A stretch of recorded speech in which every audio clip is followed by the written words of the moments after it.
Hello বন্ধুরা, কেমন আছো তোমরা সবাই? আশা করছি সবাই খুব ভালো আছো আর আমিও খুব ভালো আছি। তো আজকে চলে এসেছি একটা নতুন ভিডিও নিয়ে। আর আজকে আমরা কদবেল মাখা করতে চলেছি। তো সর্বপ্রথমে আমরা কদবেলটাকে ভালো করে ধুয়ে নিয়েছি আর এবার কদবেলটাকে ভালো করে ছাড়িয়ে নেব। আর আমার গলার ভয়েসটা এরকম লাগছে কারণ আমার প্রচণ্ড ঠান্ডা লেগেছে, প্লিজ তোমরা কিছু মনে করো না।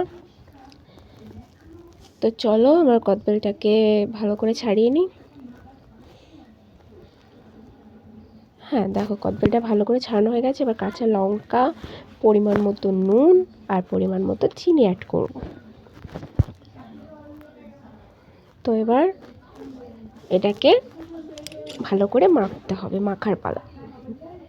আর আমাদের কি বলতো, কদবেলটা এত টক ছিল, এত পরিমাণে টক যে আমরা পরে আরও চিনি অ্যাড করছিলাম। তো এখানে আমরা একটু সর্ষের তেল আর একটু লেবু পাতা অ্যাড করে নিয়েছি, আমরা ভালো করে মাখছি। চলো, আমাদের কদবেল মাখা প্রায় কমপ্লিট। আর তোমরা কে কে খাবে চলে এসো।